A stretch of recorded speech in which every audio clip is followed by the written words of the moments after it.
Bonjour à tous et heureux de vous retrouver ici à Rome pour le jubilé des catéchistes, alors que toute l'Église célèbre en cette année sainte 2025 le jubilé de l'espérance. Plus de 20 000 catéchistes de 115 pays différents vivent leur démarche jubilaire du 26 au 28 septembre. Dans ce magazine Hors les murs, nous allons les suivre pas à pas durant ces 3 jours. Nous allons retrouver les paroles importantes du pape Léon XIV et nous revivrons les moments forts de ce jubilé des catéchistes à travers les reportages de la rédaction de Catéo. Nous avons choisi de mettre également en lumière la responsabilité des catéchistes dans l'évangélisation. Aujourd'hui, elle prend des formes différentes, cette responsabilité de catéchiste, suivant les contextes ecclésiaux et les cultures. Catéchiste est depuis 2021 un ministère institué dans l'Église. Nous parlons également des défis actuels pour transmettre les fondements de la foi et répondre à tous ceux qui souhaitent devenir chrétiens. On pense évidemment au phénomène des catéchumènes en France. Notre périple, il débute ici, dans le bout de la Via della Conciliazione qui conduit à la basilique Saint-Pierre et à sa porte sainte. C'est là que nous retrouvons la petite délégation des 27 pèlerins de la Côte d'Ivoire. Ils viennent ici pour pèleriner jusqu'à la tombe de l'apôtre Pierre.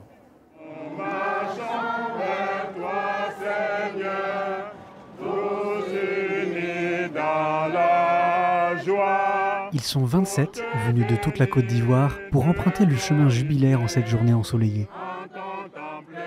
Ce pèlerinage est un cadeau de la conférence des évêques catholiques de leur pays en reconnaissance du travail catéchétique accompli. C'est une joie immense pour nous d'être là, de vivre ce pèlerinage, parce qu'en tant que catéchiste, être en communion avec tous les catéchistes du monde entier, vraiment c'est un bonheur extraordinaire. Et en venant pour ce pèlerinage, nos évêques nous ont confié une mission toute spéciale. D'abord de prier pour la conférence des évêques catholiques de Côte d'Ivoire, mais de prier aussi et surtout pour la paix en Côte d'Ivoire. Je te rends grâce au Seigneur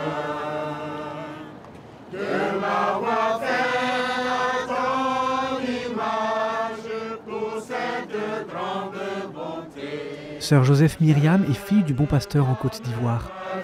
Sa communauté forme et accompagne les catéchistes. Ma prière, mon vœu, c'est de pouvoir propulser la catéchèse. C'est pour pouvoir asseoir la catéchèse dans notre pays et au-delà de notre pays. Je suis venue surtout prier pour que ce jubilé nous apporte beaucoup de grâce, pour que les religieuses filles du bon pasteur soient de véritables catéchètes pour notre Église.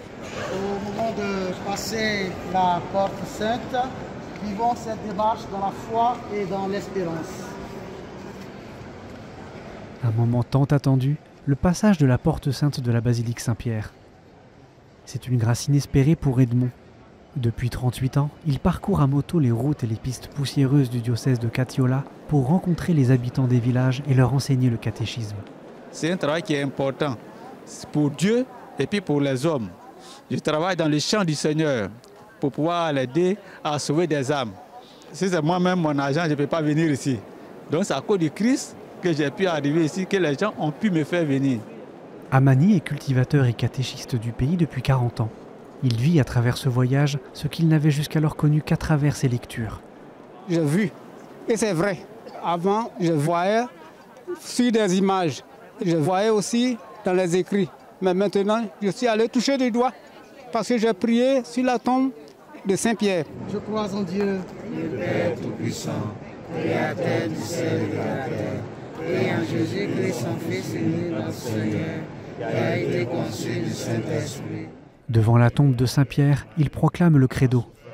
Reconfesser notre foi sur le tombeau de Saint-Pierre, pour moi, c'est l'axe de foi suprême que je fais en ce jubilé. Se sentir fille de l'Église, se sentir membre de l'Église. Effectivement, je crois en Dieu le Père, je crois en Dieu le Fils, je crois en l'Esprit Saint, je crois en l'Église une sainte catholique, apostolique. C'était vraiment une joie. le Seigneur soit avec vous. Et avec votre esprit. Le travail des catéchistes revêt une importance nationale dans l'œuvre de paix en Côte d'Ivoire, un pays confronté à de nombreux défis politiques et sociaux. En Côte d'Ivoire, le christianisme s'étend sur tout le territoire national. Donc on a des catéchistes un peu partout en Côte d'Ivoire. Et donc chaque catéchiste, là où il est appelé à être acteur promoteurs de paix.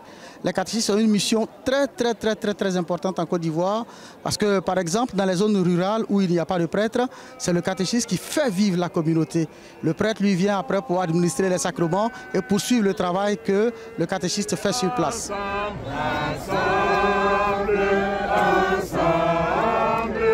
Un pèlerinage important pour la vie de prière de ces 27 catéchistes, chargés d'annoncer le Christ au sein de l'Église en Côte d'Ivoire.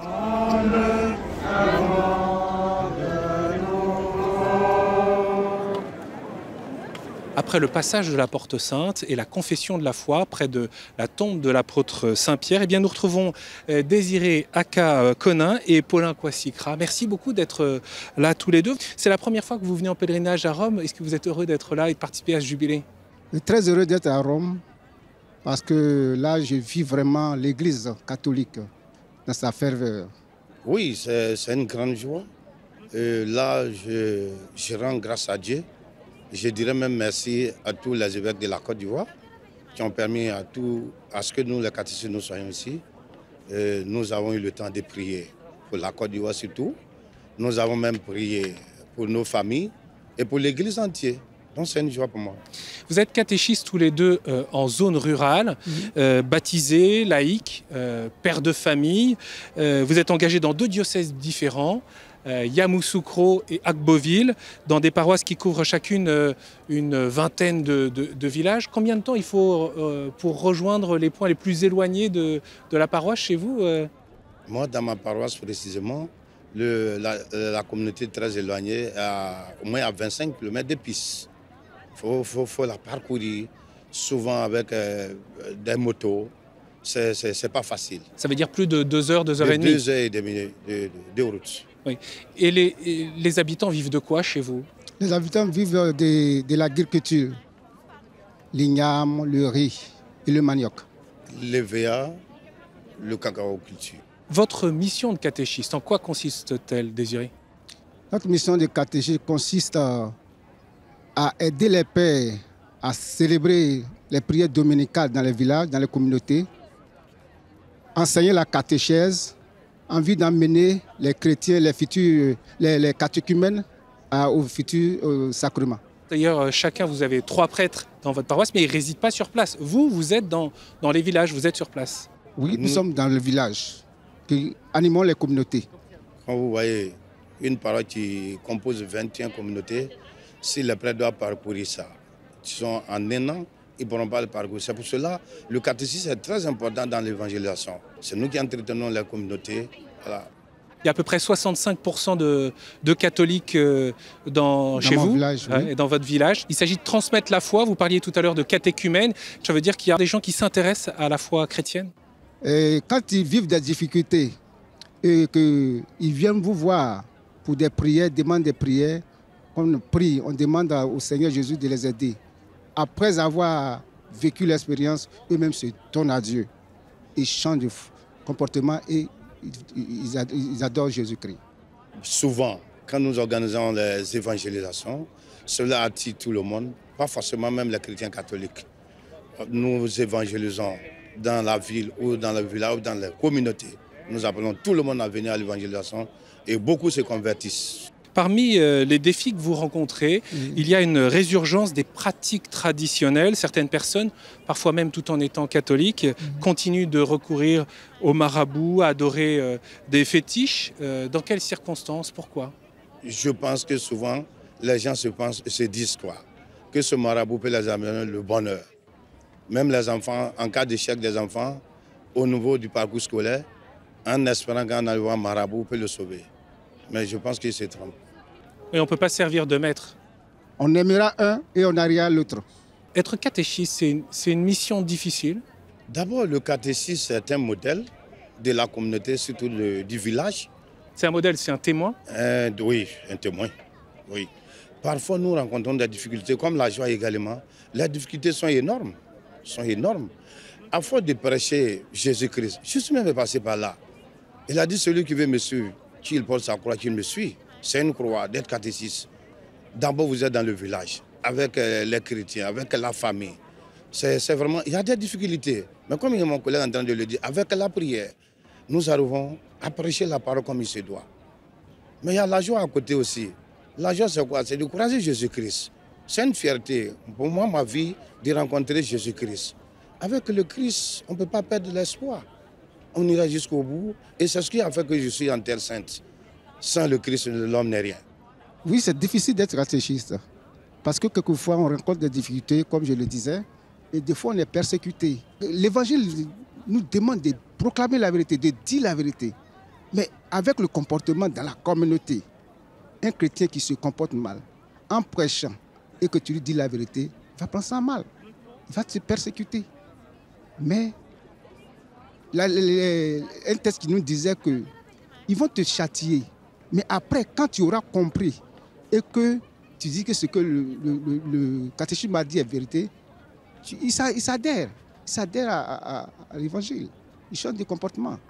C'est ça. Et à ce moment-là, quand c'est difficile pour vous, vous pensez à quoi, Désiré? Nous pensons qu'on demande à Jésus de nous soutenir tous les jours.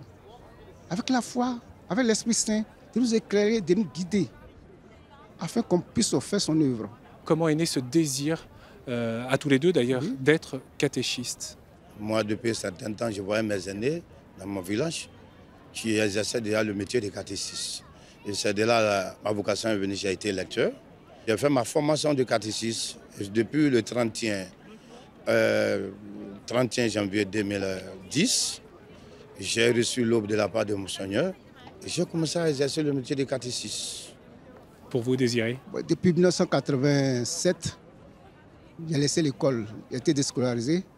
Et retourné à la terre, j'ai copié sur un oncle, étant catéchiste. Et puis, il avait déjà pris de l'âge. Je me suis dit, comment ne pas épauler ce monsieur, parce qu'au dernier jour, il ne pourra plus. C'est ainsi que j'ai appris auprès de lui. On a fait des formations, des sessions. Et en 80, cela a été sanctionné par l'Aube en 2015. En 2015, j'ai reçu l'Aube. Et j'ai été institué catéchiste paroissial. Et maintenant, en collaboration avec les prêtres, ils m'ont chargé de gérer un secteur et gérer encore un doyenné avec les catéchistes. Donc, comme un accord, et puis bon, le travail va de l'avant. Moi, ça m'a converti en personne d'abord. Puisque avant d'évangéliser, il faut chercher à te convertir d'abord.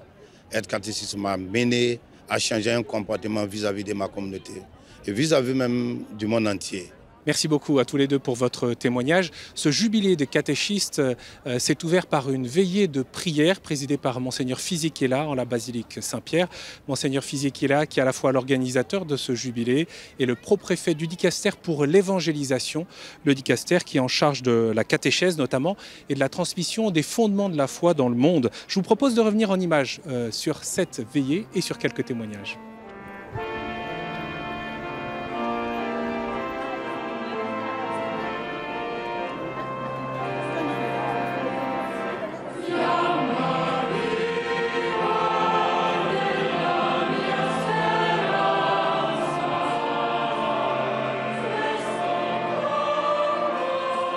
Cristo Gesù risorto è il centro della storia, è il cuore della nostra fede, deve essere il centro e il cuore della nostra catechesi. Che la nostra catechesi, fratelli miei, possa essere realmente un evento della comunità, mai un evento singolo. Ogni catechista è sempre un uomo e una donna ecclesiale, porta sempre con sé la comunità cristiana. Non siamo mai soli.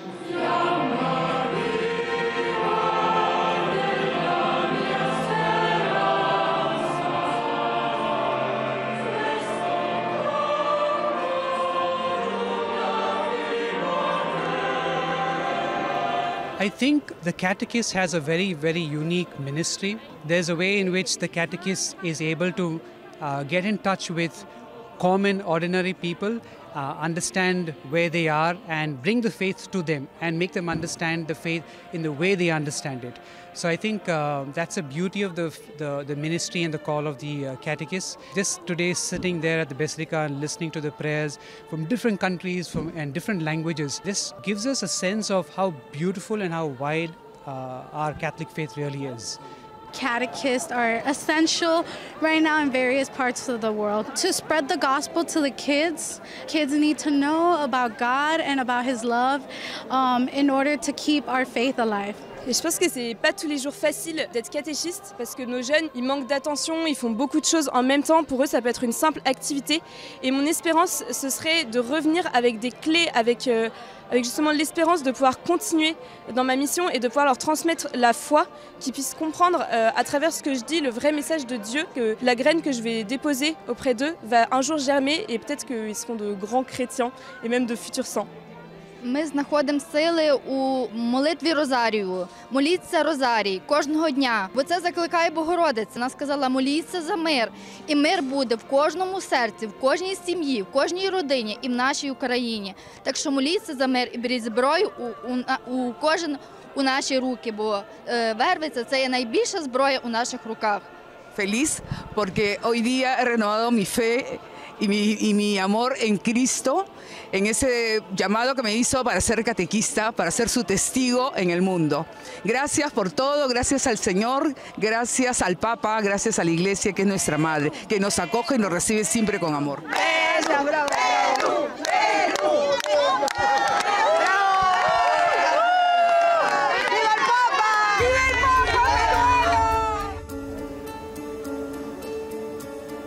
Des saints catéchistes qui ont donné leur vie pour partager, enseigner et témoigner de la vie chrétienne. Il y en a dès les premiers siècles de l'Église et jusqu'à aujourd'hui. On peut penser à des catéchistes morts martyrs dont le témoignage de vie est éloquent, comme celle du bienheureux congolais Isidore Bakanja, battu à mort pour n'avoir pas renoncé à sa foi. Ou alors au jeune Peter Torot de Papouasie-Nouvelle-Guinée. Il sera canonisé le 19 octobre. Il fut tué en 1945 pour avoir poursuivi l'annonce de l'Évangile et la préparation, l'accompagnement des fiancés vers le mariage chrétien, refusant la polygamie imposée par l'occupation japonaise. Des saints laïcs catéchistes, il y en a aussi de nombreux dans les églises d'Asie, en Corée, au Vietnam, en Birmanie, au Laos, aux Philippines, sans oublier bien sûr tous ceux qui ont assuré ce service de manière anonyme. Ici, durant le jubilé des catéchistes, eh bien figurez-vous qu'une bienheureuse française est mise à l'honneur. Il s'agit de la bienheureuse Eugénie Joubert et c'est Juan Diego Ortubé qui nous l'a fait découvrir. Née en 1876 à Yssingeaux en Haute-Loire, Eugénie Joubert devient religieuse de la Sainte Famille du Sacré-Cœur et consacre sa vie à la catéchèse des enfants de banlieue à Aubervilliers, à Saint-Denis, puis au quartier Saint-Gilles à Liège en Belgique. Amoureuse de Jésus, elle écrit « Je veux faire régner Jésus au-dedans de moi-même, car je suis assurée de le faire régner au-dehors s'il est déjà le maître de mon cœur. » Elle a toujours eu à cœur de catéchiser, mais dans le sens vraiment d'évangéliser les plus jeunes. On dit qu'elle est respectée, aimée, beaucoup de douceur et de patience. Les religieuses contemporaines nous disent que, bien, en retour, ces petits, bien devenus grands, étaient eux-mêmes des apôtres. Morte à Liège en 1904 à l'âge de 28 ans et béatifiée par Jean-Paul II en 1994, Eugénie Joubert continue d'inspirer les catéchistes aujourd'hui, comme en témoigne la délégation du diocèse de Liège venue participer au jubilé.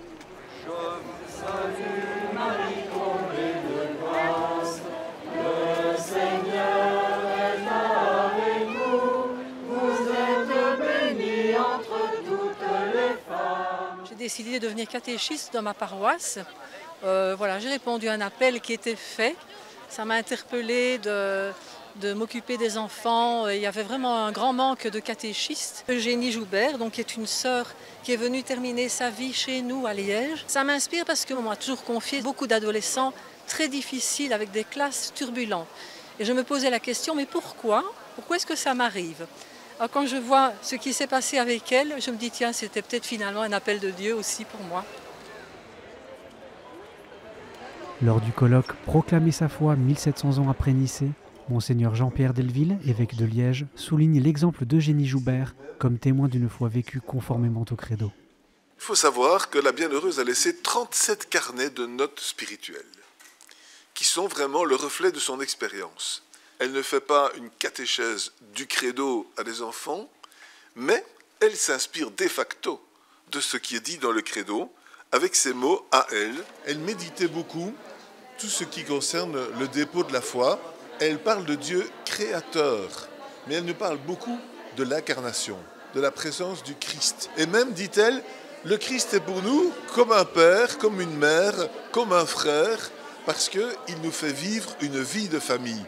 Et donc elle a cette proximité avec le Christ qui lui fait dire des expressions, on va dire, enthousiastes et audacieuses sur le Christ lui-même. Ce qui m'a touché et qui me touche peut-être alors comme catéchiste, c'est peut-être d'être attentif et d'être à l'écoute des enfants. Que finalement, les enfants sont ceux qui vont marquer les étapes du cheminement vers la connaissance de Jésus. Je ne la connaissais pas, alors qu'elle est décédée à Liège.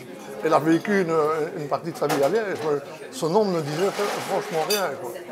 C'était intéressant de voir qu'elle avait suivi vraiment le credo. En fait, elle a suivi, elle l'a vraiment intégré. Il y a un des intervenants qui disait ça justement, qu'il fallait le manger, le digérer. Oui. Ce soir, les pèlerins catéchistes assistent à un oratorio qui met en musique la vie et le charisme d'Eugénie Joubert. Sicuramente sarà al nostro fianco e ogni giorno della vita cambierà e sapere non c'è mai abbastanza amore, ma Dio di più, molto di più.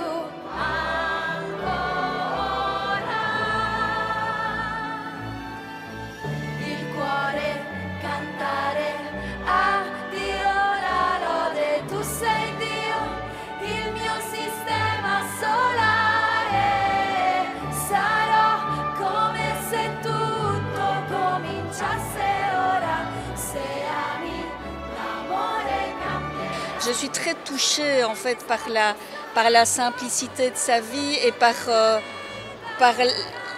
l'immense foi qu'elle avait. Je l'envie beaucoup, je dois dire.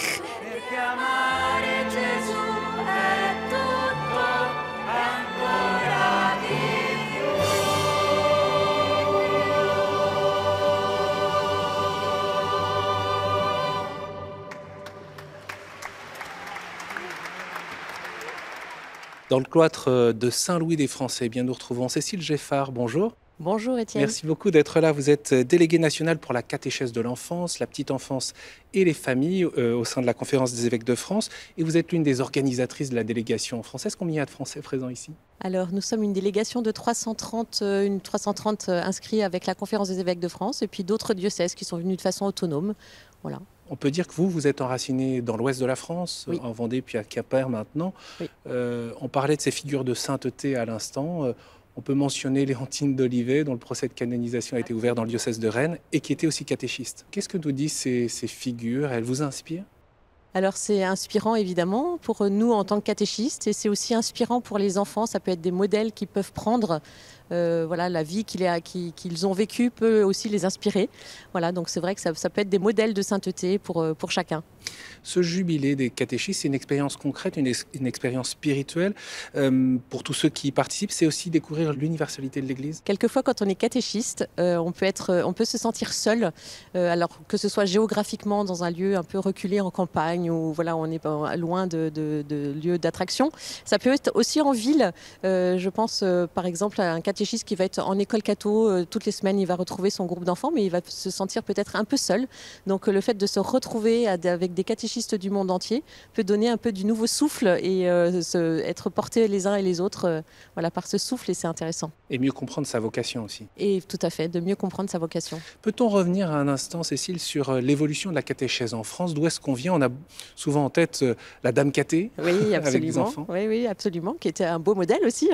Effectivement, on a a quand même vécu, on vient un peu de ce modèle de catéchèse, un peu d'enseignement avant le Concile Vatican II, avec ce catéchisme en questions-réponses. Même d'instruction religieuse, même d'instruction religieuse, absolument. Et puis après, le Concile Vatican II est passé, et puis on a eu aussi l'arrivée de plein de nouvelles pédagogies, on l'a vu aussi dans l'éducation. Avec des recherches, parfois hasardeuses, on peut dire, voilà, effectivement. Et donc on vient de ça aussi, de ces réalités-là et de cette histoire-là qui a construit aussi la catéchèse. Et voilà. Et aujourd'hui, c'est vrai qu'on cherche peut-être un peu d'autres modèles parce que ces modèles-là ne correspondent plus à l'annonce de la foi aujourd'hui, avec la réalité des familles, avec ce que vivent les familles. Et voilà, donc on cherche aussi un petit peu d'autres manières d'être catéchiste et d'être catéchisé. Pour parler vrai, quelle est la réalité aujourd'hui de ceux qui sollicitent la catéchèse en France? Il y a une forte baisse, ça il faut le reconnaître, voilà, mais avec des initiatives nouvelles en fait qui émergent et ça c'est intéressant à regarder parce que voilà il y a quand même des demandes profondes de familles qui veulent que leur enfant ait un éveil peut-être spirituel, en tout cas de grandir dans la foi. En France, il y a un contexte déchristianisé. Qu'est-ce que cela signifie? C'est assez ambivalent parce qu'à la fois on sent une forte demande de spiritualité, enfin voilà, et en même temps des personnes qui ont un peu perdu la manière de se comporter, par exemple en église, ou qui ne comprennent plus tellement les mots ou les mots de la foi, voilà. Et c'est vrai qu'il faut repartir un petit peu de zéro, et donc autant il pouvait y avoir une certaine culture chrétienne dans les familles qui pouvait se partager, peut-être un petit peu moins maintenant, et donc c'est vrai qu'il faut repartir un peu comme au premier temps de l'Église, où on repart de zéro, on dit qui est Jésus, on découvre qui est Jésus, sa vie, ses paroles, voilà, ça, évidemment jusqu'à sa mort et sa résurrection, mais voilà, on redécouvre un peu tout ça. Précisément, la démarche Kérigma en 2021 a mobilisé les catéchistes et les diocèses en France pour redécouvrir la puissance de l'annonce du kérigme. C'est l'essentiel au fond? Cette annonce essentielle première. Voilà, Jésus est mort, ressuscité, et il est vivant, présent pour toi, pour vivre à tes côtés.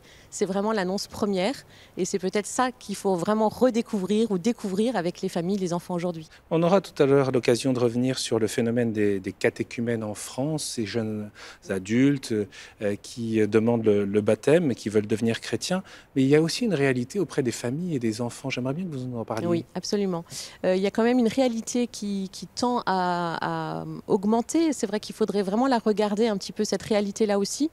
Le baptême des enfants en âge de scolarité, donc il y a le baptême des enfants bébés, et après des parents qui font la demande pour leurs enfants à l'âge scolaire, quand ils sont à l'école primaire en gros. Et on sent qu'il y a une demande qui est plutôt en augmentation. On remarque aussi dans certaines familles, des familles entières qui viennent frapper à la porte de l'église pour demander soit être catéchisés ou même demander à être baptisés. Et donc, ça, c'est un phénomène nouveau? Alors peut-être que ça existait, mais en tout cas, on en entend plus parler. Donc je pense que c'est parce que c'est des réalités qui augmentent. Et du coup, ça signifie aussi un accompagnement sur le temps? Ça signifie un accompagnement sur le temps, donc la présence de personnes qui se mettent en route avec ces personnes-là, qui demandent, voilà, pour leur faire découvrir le Christ et l'Église.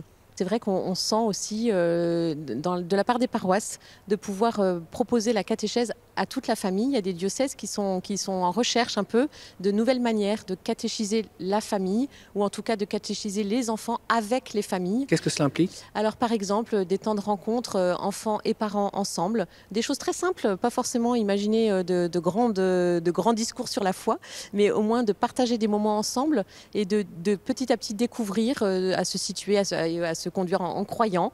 Et voilà, donc des choses un petit peu intéressantes qui émergent ici ou là et qui sont intéressantes à regarder. Vous nous dites que c'est quelque chose d'essentiel, que les familles redécouvrent comme vital pour leurs enfants, pour elles-mêmes? Oui, tout à fait. Je crois qu'il y a une vraie recherche finalement dans ce monde un peu, on ne sait pas trop où on va, de se recentrer sur l'essentiel, et y compris pour leurs enfants, mais y compris pour eux-mêmes et en famille en fait. Et de découvrir qu'en tant que chrétien, ça éclaire aussi sa manière d'être et de vivre dans la société. Merci beaucoup Cécile Geffard pour ce témoignage, cet éclairage sur la situation en France autour de l'enfance, la petite enfance et les familles. Je vous propose maintenant de rejoindre la place Saint-Pierre pour retrouver les plus de 20 000 catéchistes du monde entier. C'est là que s'est déroulée une première rencontre avec le pape Léon XIV lors de l'audience jubilaire du samedi matin.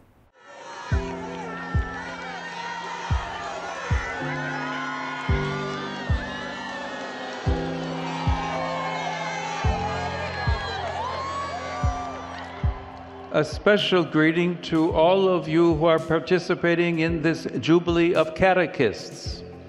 As you instruct others in the faith, keep in mind the importance of teaching them to cultivate a relationship with Jesus. May his love revive in all of us the hope that does not disappoint.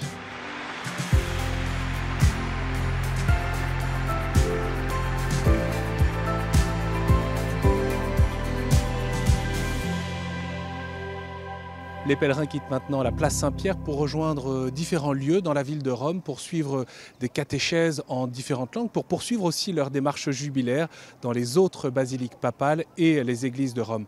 Notre journaliste Alexei Vochniuk nous emmène avec les pèlerins français du diocèse d'Arras, invités largement à participer à ce jubilé pour encourager, approfondir l'engagement catéchétique dans le Pas-de-Calais. Joseph, à ton exemple, permet à tout homme et à toute femme de traverser les frontières en sachant qu'ils trouveront un frère ou une sœur de l'autre côté. Le pèlerinage des animateurs pastoraux, chargés de la catéchèse et du catéchuménat dans le diocèse d'Arras, débute par une prière à Saint Benoît-Joseph Labre. Saint Benoît-Joseph Labre, priez pour nous. L'église Sainte-Marie au Mont est un lieu important pour leur diocèse. C'est là que Saint Benoît-Joseph Labre, né dans la ville d'Amet, dans le Pas-de-Calais, est enterré. Pour Valérie, animatrice en pastorale des pèlerins au sanctuaire Saint Benoît-Joseph Labre d'Amet, sa figure est actuelle pour les catéchistes. Saint Benoît-Joseph Labre, qui est le saint patron de tous ceux qui cherchent leur voie, est très intéressant pour tous les catéchistes dans notre société où on abandonne facilement, où on change facilement. C'est intéressant de se tourner vers Benoît. Cette fois, il a dû renoncer à ce qui était fort important pour lui, pour être plus proche du Seigneur et dans les pas du Seigneur. Et Benoît, c'est vraiment cet homme debout qui nous montre que malgré les difficultés de la vie, il y a un chemin vers Dieu possible. Pendant le Moyen-Âge, au tabularium, on a ajouté les étages que vous voyez et les deux. Le programme du groupe à Rome est chargé. Pour Marie-Odile, animatrice en pastorale des familles, ce voyage est l'occasion de partager avec les autres catéchistes les joies et les peines de sa mission. Engagée en pastorale depuis une quinzaine d'années, elle constate la difficulté croissante des familles à inscrire leurs enfants au catéchisme. On se rend compte que dans la vie actuelle, les jeunes familles sont pris par leurs occupations, par leur sport. Et puis la vie spirituelle, leur projet de vie avec le Christ n'est plus dans leur priorité. On ne sait pas parfois les jeunes familles comment elles se retrouvent, leur projet de vie. On aimerait qu'elles croient, on aimerait qu'elles participent avec nous à la vie paroisse. On aimerait leur montrer que la foi, c'est simple et puis ça porte la vie. Pour Amélie, animatrice en pastorale des jeunes depuis 6 mois, ce pèlerinage est l'occasion de mieux connaître l'histoire des débuts du christianisme. Une démarche importante pour mieux répondre aux questions des jeunes face aux fausses informations sur la foi qui circulent sur le web. En fait, aujourd'hui, ils sont beaucoup sur les réseaux sociaux, sur TikTok, etc. Et donc, ils regardent beaucoup de vidéos. Ils pensent savoir beaucoup de choses. Après, c'est vrai que la difficulté, c'est de ne pas tomber sur n'importe quoi. Donc, on essaye de les accompagner au mieux pour qu'ils aient les bonnes réponses à leurs questions. Le groupe se rend à la basilique Saint-Jean de Latran pour franchir sa porte sainte. Laissons-nous dès aujourd'hui attirer par l'espérance et faisons en sorte qu'elle devienne contagieuse à travers nous pour ceux qui la désirent. Pour Valérie, animatrice en pastorale depuis 12 ans, ce moment spirituel donne un nouvel élan à son action et encourage une plus grande participation des laïcs à la catéchèse diocésaine.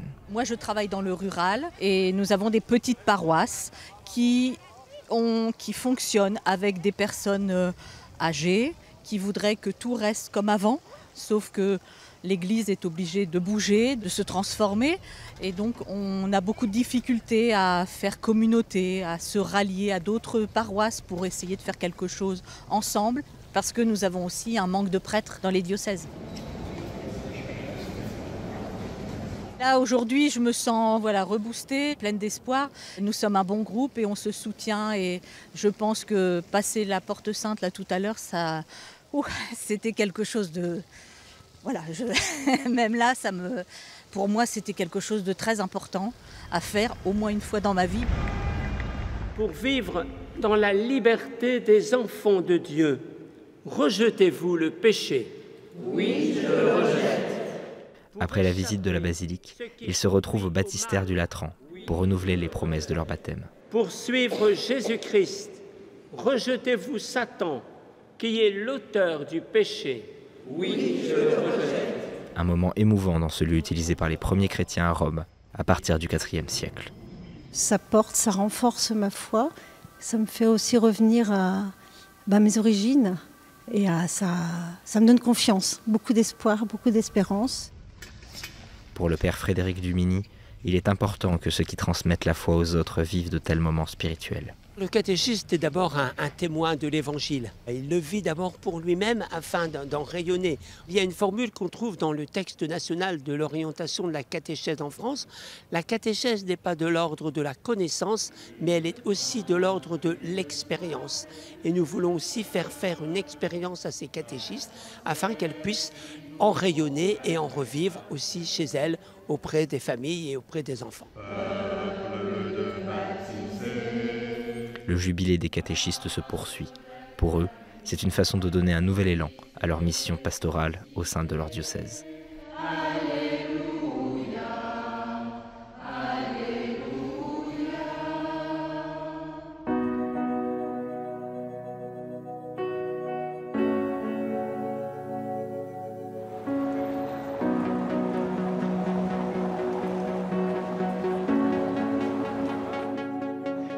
Certains ont l'espoir d'un monde meilleur.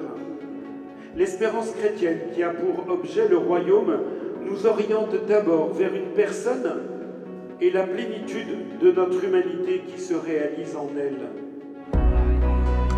Vamos caminando al encuentro del Señor.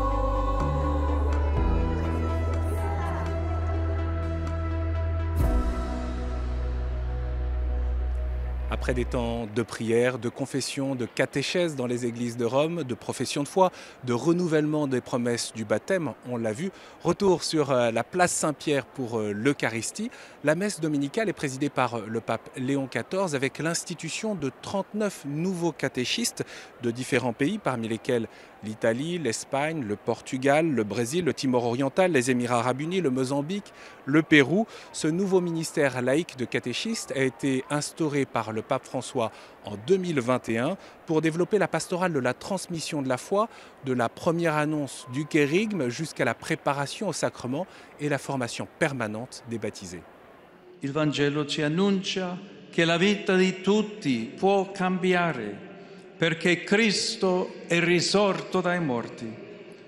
Questo evento è la verità che ci salva, perciò va conosciuta e annunciata, ma non basta, va amata. È questo amore che ci porta a comprendere il Vangelo, perché ci trasforma aprendo il cuore alla parola di Dio e al volto del prossimo. A questo proposito, voi catechisti siete quei discepoli di Gesù che ne diventano testimoni. Il nome del ministero che svolgete viene dal verbo greco katechein, che significa istruire a viva voce, far risuonare. Ciò vuol dire che il catechista è persona di parola, una parola che pronuncia con la propria vita. Quando educhiamo alla fede, non diamo un ammaestramento, ma poniamo nel cuore la parola di vita, affinché porti frutti di vita buona. Al diacono Deo Gratias, che gli chiedeva come essere un buon catechista, Sant'Agostino rispose: esponi ogni cosa in modo che chi ti ascolta, ascoltando, creda. Credendo, speri e sperando, ami. Cari fratelli e sorelle, facciamo nostro questo invito. Larissa Pita. Eccomi. Francisco Jamal Tarighe. Eccomi. José Ángel Ariola Sánchez. Eccomi.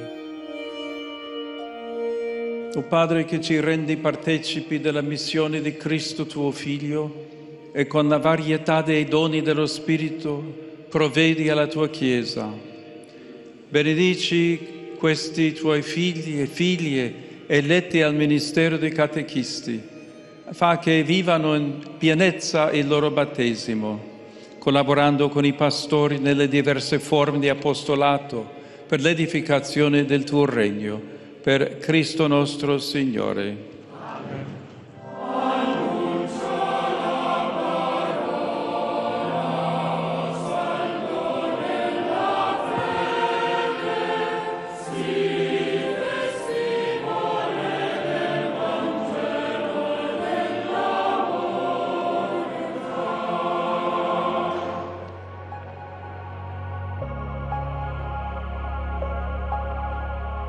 Sur la terrasse du séminaire pontifical français, nous retrouvons Monseigneur Olivier Le Borne. Bonjour.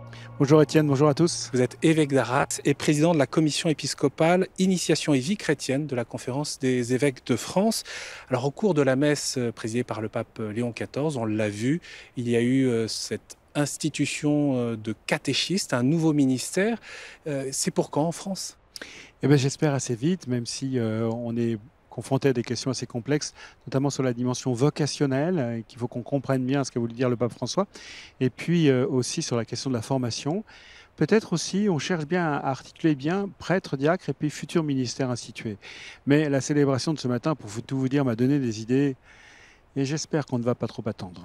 Quelles idées, pardon ? Eh bien, je les partagerai avec mon conseil très vite, et je vous en parlerai après.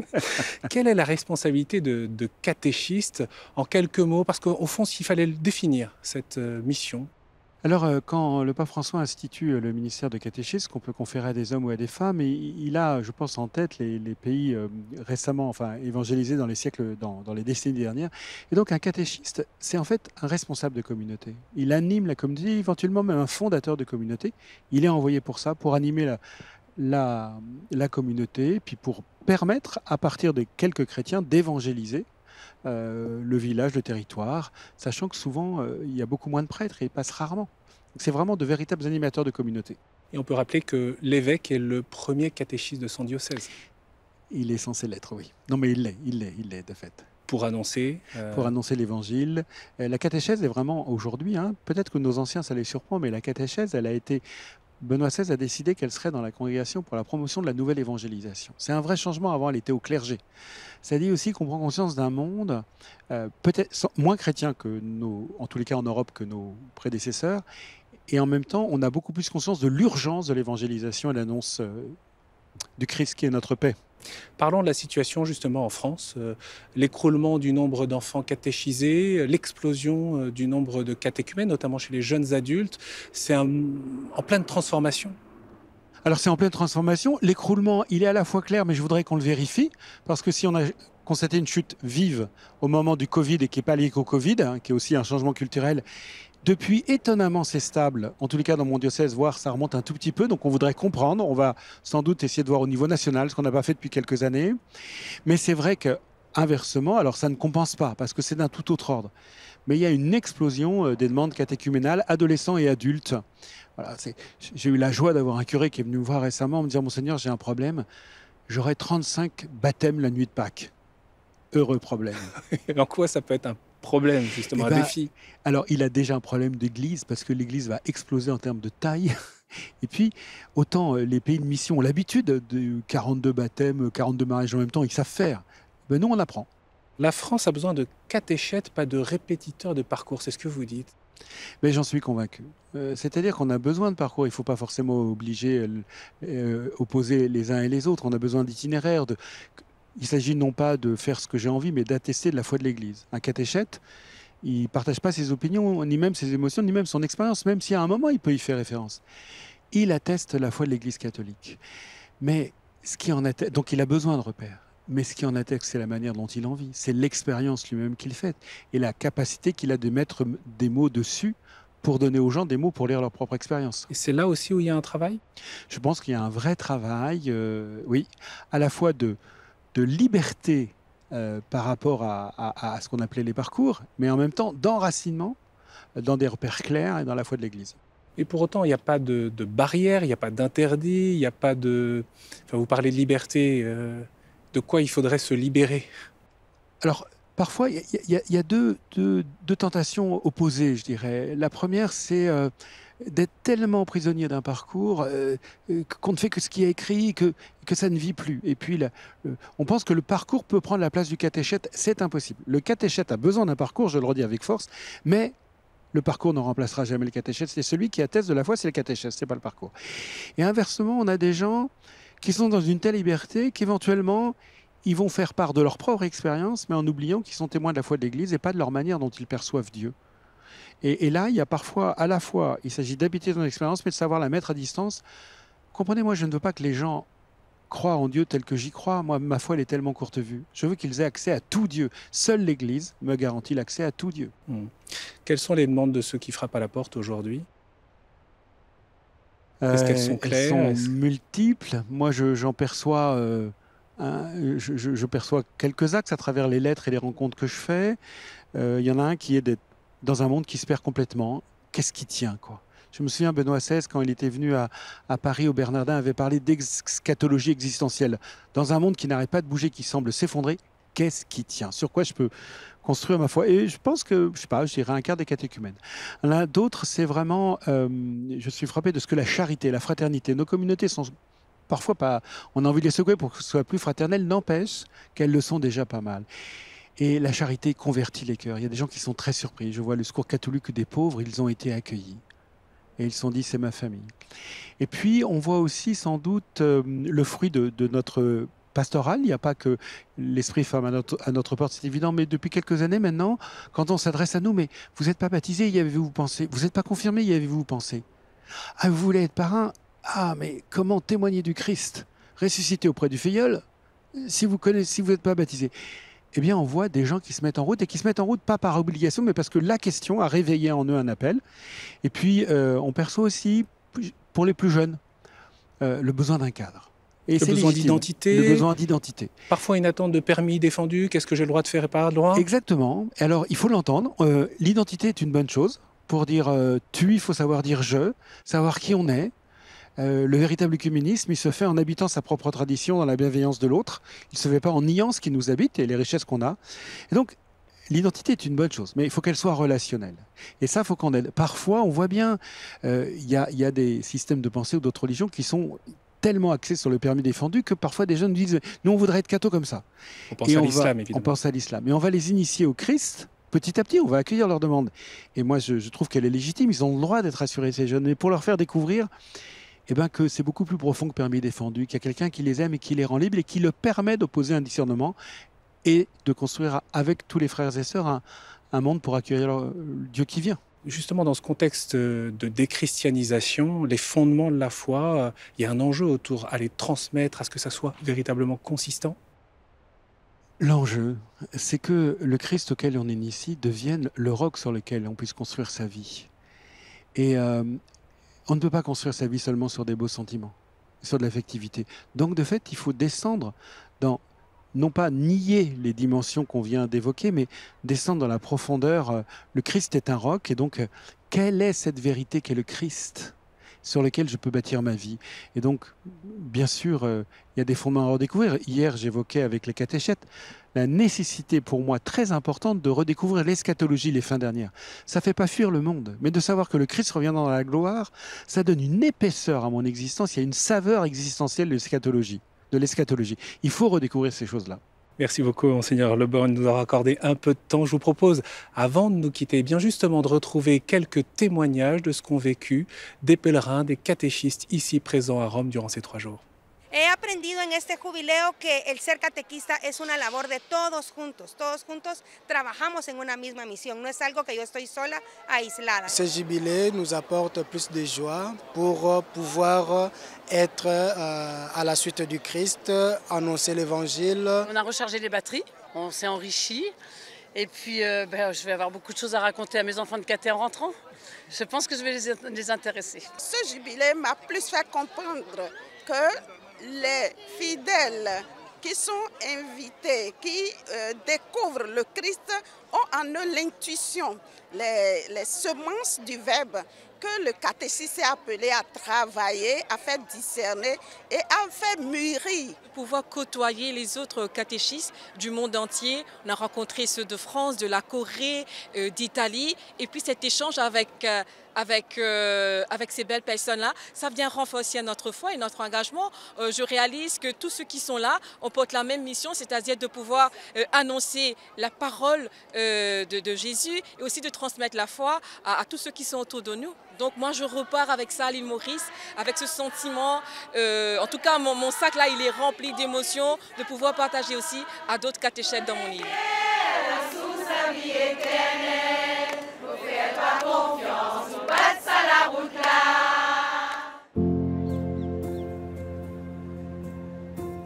Desidero inviare un caloroso augurio di buon servizio ai catechisti, alle catechiste di tutta la Chiesa sparsa nel mondo. Grazie a voi per il vostro servizio alla Chiesa. Preghiamo per loro, specialmente per quelli che operano in condizioni di grandi difficoltà. Dio vi benedica tutti.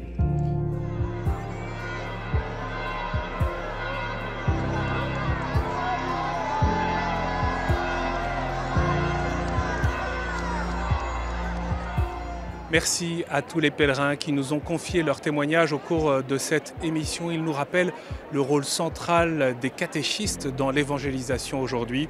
Ces disciples du Christ qui, comme l'a rappelé Léon XIV, déposent dans les cœurs une parole de vie.